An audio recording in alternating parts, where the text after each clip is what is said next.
Hi, everyone. So it is Thursday, June 5th, and I am, closing out on the third week of since surgery. And I just wanted to come on and kind of provide a little bit of an update as to what's been going on. I know my videos have kind of really slowed.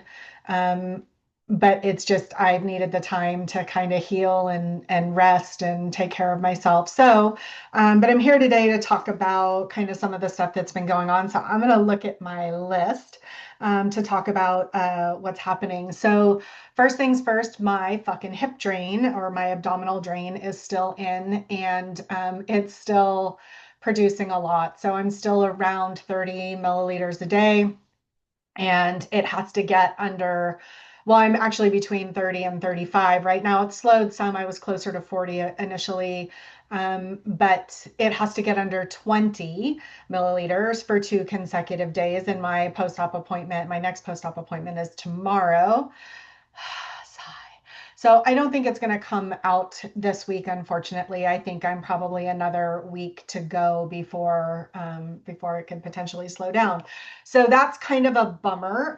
But I have just kind of learned to live with it. Don't love it, but it is what it is. And it's better that it stays in and it's actually draining out of your body than you take it out too early and then you get internal fluid and leakage, and that can cause a other whole host of problems. So it is what it is. That's where we are.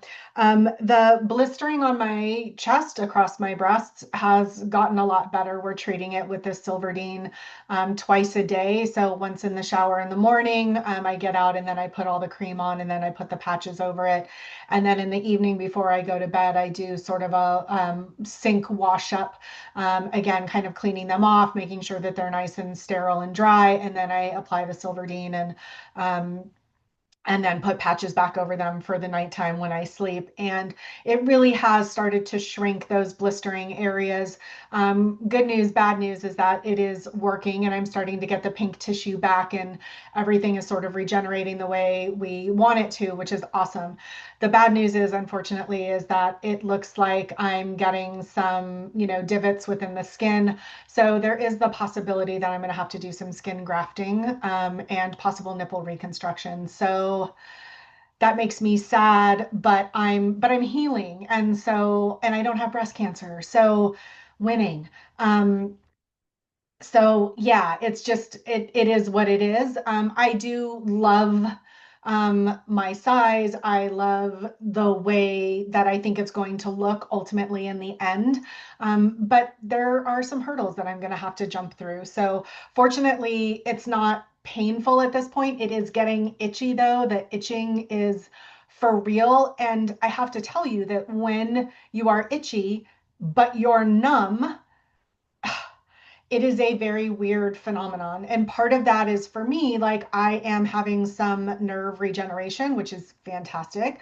There are some spots that I can slightly feel, but the vast majority is numb, but yet your skin itches. And so for women who have gone through mastectomies, they fully understand this. It is the most bizarre feeling in the world because you can't feel it, but you know you need to itch it, but you can't itch it because you can't feel it. So it is a very frustrating scenario. So that is happening. And then also all along my incision lines, as they are getting drier, as the skin is stretching, it is all very itchy. And you can't moisten them in any way, at least not at this time.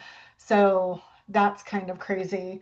Um, the other thing is that along my abdominal line, I have two spots that have unfortunately opened up and created small little pockets where they are irritated. They are starting to look like they are getting a little bit infected. We are keeping them clean. We're in contact with my PS every day, sending them pictures in progress. It is leaking a little bit in one of them, but they are very small, and I go in tomorrow, so we feel pretty good about where things are. But that does require me to now have a pad over my abdominal incision where this is. So think of having like a maxi pad now over my abdominal incision. So again, this whole process is so graceful. But it is to protect it. So we'll learn more tomorrow about what we can do to make sure that it doesn't spread or get any worse. Worst case scenario would be they have to put a wound vac on me. I don't even know all of what that entails, but we'll cross that bridge when we get there. Or it could be just a continued extra wound protocol of cleaning and possibly saline solutions and the like, but I don't have that information yet, so I'll keep you posted there. That was a little bit of a bummer because I feel like otherwise I've been healing pretty good overall. A little snag, but fortunately it's not anything that's too off the rails, which is great. So let's see what else. From the surgery, the top of my breast, my skin up here feels like somebody went over it with sandpaper. I guess it is a very common side effect of this surgery and almost any breast surgery. And so it is very weird because my skin doesn't feel scraped like on the surface, like it just feels like normal skin, but the actual sensation of my skin is like sandpaper and fire. So that's a little rough. There isn't anything I can do, and I can't put lotion on my chest right now because I have the blistering. Lotion on your body, as you know, kind of travels, right? It spreads out in your skin, and you don't want anything to get near your incisions or contaminate anything. So it's dry on top of feeling like sandpaper and fire. So not super pleasant, but it's tolerable. I'm just 3 weeks out. I would be hoping that it would be doing better than what it is. So again, it does get better every day, but it's still not super super comfortable. Let's see what else. So sternum pain. So in the middle of your breasts, where your sternum is, that is where they cut into your cartilage to get access to the nerve and the blood vessels to connect the blood supply. So right after surgery, that is extremely painful. And it has gotten better, but it's weird, right? Like as you heal, pain morphs, right? So one day you could be sore over here, and then the next day you're sore over here, and then you have no pain, and then 2 days later you have like extreme pain. So it kind of keeps migrating. And I was doing pretty good for the last couple weeks, but the last 2 days, my sternum has been really, really sore. And yet I feel like I have more range of motion in sort of my upper body. But again, the I don't know if it's like stretching this out or kind of what's happening, but it is super tender. And again, it is one of those things that like I can touch right in the middle where the pain is, but then all around it is totally numb. So it just is this bizarre kind of situation. And I have my appointment tomorrow, so I'll be talking to my doctor about that because I don't really know what that's all about or if that's normal or if that we need to look into something. But that's something that's kind of interesting and going on for me right now. And so Oh, so another another fun thing is my armpits. So when you can't raise your arms a lot, right? You're still sweating like a normal human being, right? And then if you have menopause like me, you go through hot flashes and stuff.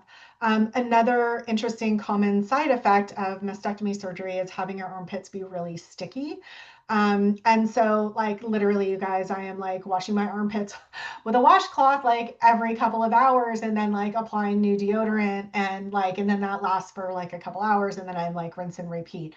I don't know what it is. It's not like super, it's bothersome in the sense that like I just feel like I'm like totally like, why am I sticky? Like why?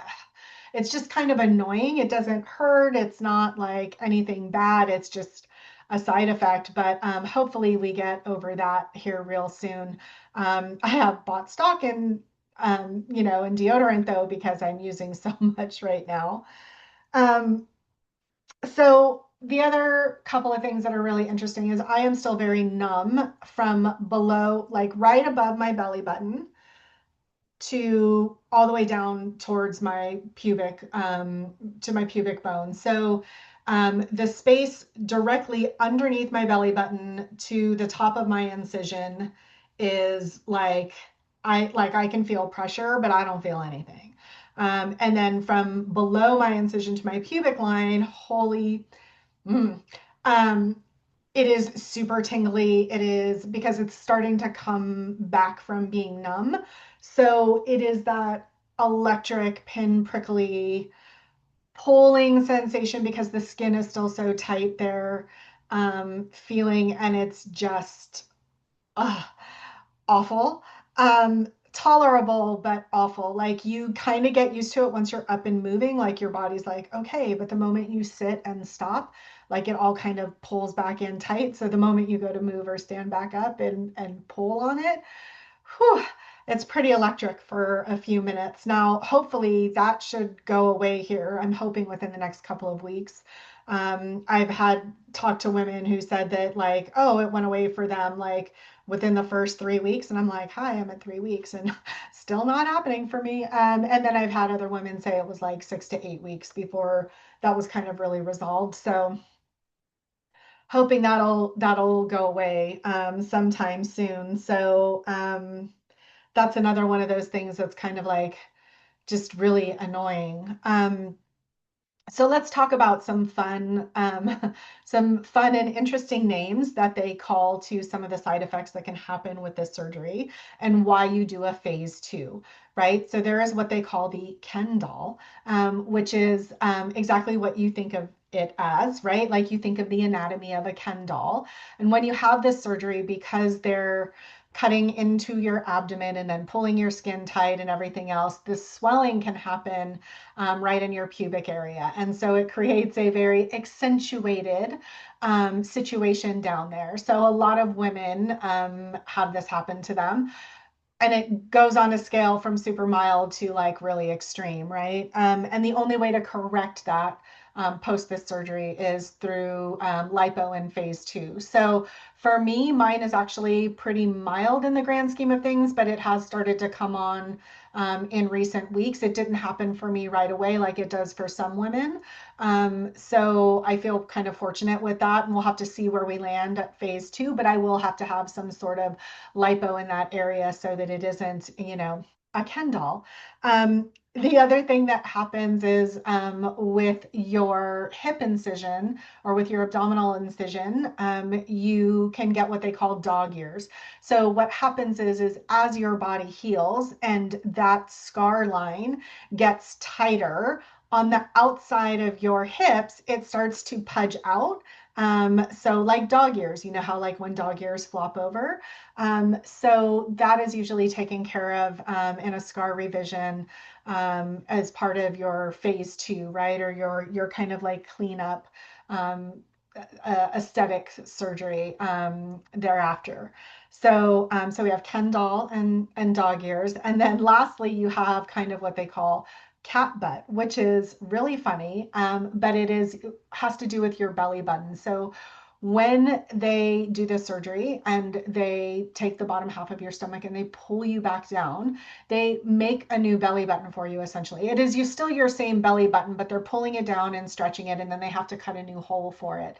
And so what happens sometimes with that is that the skin sort of stretches and then contracts. So instead of your belly button looking like like a cute little like open belly button, right? Like most people have, unless you have an outie. But if you have a little innie belly button and that contracts, then what happens is then the way it contracts, it sort of winds up looking like a cat butt. So knock on wood, I do not have that. And that was the one thing that I actually said to my surgeon as we were talking and getting ready for surgery was I was like, very matter of fact with him of like, I don't want to wake up and have a cat butt belly button. Like, I love my belly button. It's really super cute and kind of pudgy and deep. Like, please make sure that I have that belly button. And he did that. So I'm really grateful for that. But that's something else that can happen to a lot of women. And then so they get that corrected in phase two. So for me, phase two will look like probably skin grafting for my breasts, symmetrically, making sure that they're balanced in terms of how they look and kind of where they sit. Right now, they're pretty symmetrical, except I have a lot more side boob on the left than I do on the right. So there will probably be some lipo and then some fat grafting across the top so that I have a little bit more volume because I have sort of a flat indentation, and that's very typical with this surgery. And then I will have the dog ears addressed if that really comes for me, and or continues to shrink the way it looks like, and then I'll have the Ken doll taken care of. So the other thing for me that is really coming up is originally I thought that I was going to do phase 2 along with having the hysterectomy and the oophorectomy done, so that I was only doing one more surgery instead of two more surgeries. And I'm really reconsidering that. And I'll talk about that more in another video. But for today, I'll just leave it at that. I think I'm going to separate it out. But I've got months to go before we get there. So we'll adjust that kind of at a later date. So insofar as like a 3-week update, I feel like I'm doing really well. Like again, I think I continue to say that I'm really surprised that it really does get better every day. Now, I've had days where I've kind of plateaued, and I feel like I'm doing really good. And then I have a day where I'm like, I just need to sleep all day, right? Right now, I'm sleeping about 9 to 10 hours a day. And for me, my average is usually 6 or 7. So sleeping 3 to 4 hours more is a lot. And then there's also times where maybe I'm not sleeping, but I don't want to be up and about. I'm just sort of kind of relaxing in the recliner and really taking it easy. So it just kind of depends. I am still hitting all of my targets, which I think is really helping with my recovery. I am hitting 100 grams of protein a day. I am hitting 120 ounces of water a day. I am making sure that I have 20 to 40 milligrams of collagen every day. I am also making sure that I take my vitamins where I know that I am deficient.